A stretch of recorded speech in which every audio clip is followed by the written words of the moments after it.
Welcome, ladies and gentlemen. This is me explaining some basic facts of trying to get this point across. Something very simple to point about game balance. What is game balance? What is the point of it? Oh, it's to create fun and engaging moments for the player. Okay, that's a part of it. But here's the most basic thing. You have a goal. You have an idea in mind. Something like neon white as an example. My goal as the game designer there is get the player to go fast. How do I encourage the player to mechanically move fast? Oh, I put up time barriers. I have it where the player has to get a certain amount of gold medals before they can pass and move on to the next level. I create reward incentives. I have sound cues to get the player excited. I create a level that encourages the player to rethink the level, to think about it from more than one perspective. The whole point of balancing isn't that it's balanced, is that it's fun, is that it keeps the player engaged, and you are getting your goal in mind, you are getting your goal across. It's literally just that. How do I get the player to desire to improve at doing better platforming? How do I get the player to want to move on to the next level? How do I make this actually fun movement and getting this momentum build up? Oh, I create fun challenges. I have triple jumps. I have double jumps. I give the player the ability to jump in the air. Oh, I made the jumping in the air too powerful, overcoming too many obstacles? Fine, I'll make the air jump weaker. The whole idea isn't, oh, this is actually balanced. Because look at something like Overwatch, where the competitive and pro players are pointing out where, oh, this character's broken, this thing's broken. The game developers wait until the players complain. The other rank players and not the pros. Why is that? It is about the intent there. The intent is to make sure that all the players are having fun. They're not fixing things that are potentially broken. They're trying to fix things that are supposedly broken there. Now, besides that, let's move on to something like Dead by Daylight, a better example. What is the developer's intent there with having it where certain killers get nerfed, where certain killers get buffed? The idea there is that they're looking at the win rates. They're not looking at, is this balanced? There are killers in the game that are not balanced, but because you don't have enough actual high-skilled players, have enough players who are able to exploit and abuse those killers' powers, you have it where their win rates stay consistent on a bell curve at low to high end. Now sure, the pro players might complain, but the lower end players are not complaining, and even so, there's an even distribution of, oh hey, this thing is broken or not.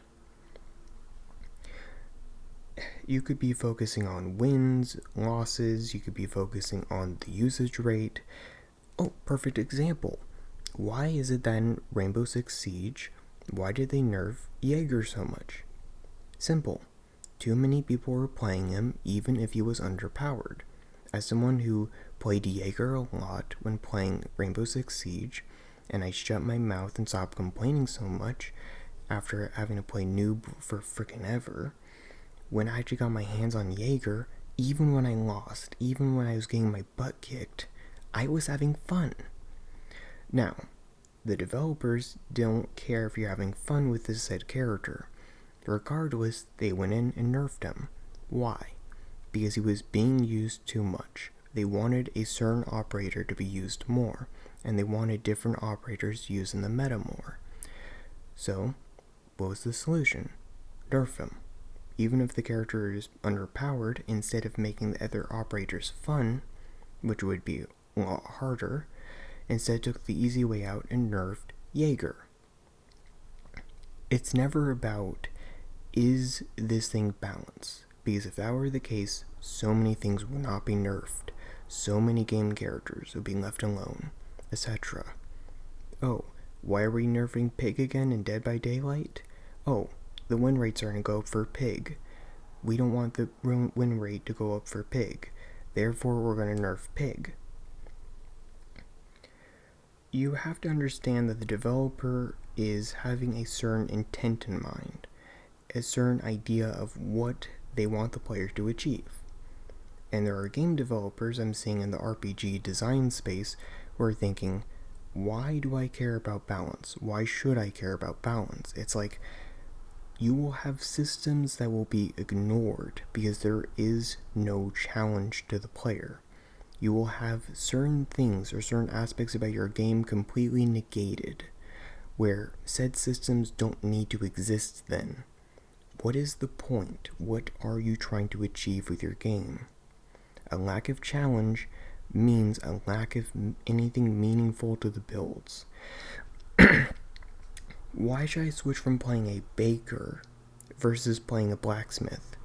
They both deal the same damage, they both kill the goblins at the same rate. I still survive and win at the same rate. Why does my build matter? What strengths and weaknesses about my build are there? And you can have multiple design intents. You have multiple ways of making things matter to a build. Like, oh, this class is more utility based. It may not be very strong, but it's very utility powerful. This class is not meant to be dealing damage. It's meant to be a support. It is meant to be the cook, the chef, Sorry, I got food on the brain right now. It's meant to be the blacksmith, the builder, the guy who makes all our weapons and armor and enchants our stuff, etc. That is the design intent. What are you trying to achieve is the most basic thing that a balance attempt is. It's not to actually make it balance, because true balance is boring. I've tried making a card game where everything is balanced, and it is boring. The design intent of making something that's asymmetrical, making it where it's a slanted dynamic of power, an imbalance of power, is fun, intriguing, and chaotic. Now, you may find balance fun. You may find something like chess fun and want your game to be more like chess. Balance isn't literally, oh, this is a 50-50 win rate and loss rate, and this is definitively no for sure at the highest level of play possible for the player. That's humanly achievable on both ends. Will end in a draw if both players are at their max. No. Balance is only the most basic thing that balance is hey, we're making sure that this game is fun in this way, in this regard. This is our intent with how we design the game. Not, oh hey, this is a perfect 50-50 win rate. This is, the player dies at least on average 100 times when going through this level, and having it where they die at this part, and having it where they tackle it and expressly deal with the issues even Steven. No, that's not how it goes. That's not how the thought process goes. That's not how you should be thinking about it. By all means, you can design your game that way. Good luck getting people to play it. The idea of, oh hey, I'm going to make this super balanced and very just predictable and easily able to see the clear pattern and thought process. There's an iceberg to the idea of difficulty, balance, etc. But the idea should be, you get the players to engage with your systems at hand. Oh, perfect one to actually mention, The Witcher. Having it where, too low of a difficulty setting, you have it where you don't really have to use any weaknesses, strengths, and actually focus on trying to weaken or wear down the monsters.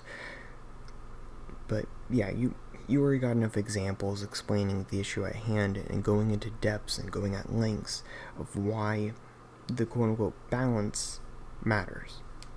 Anyways, thank you for listening to my rant.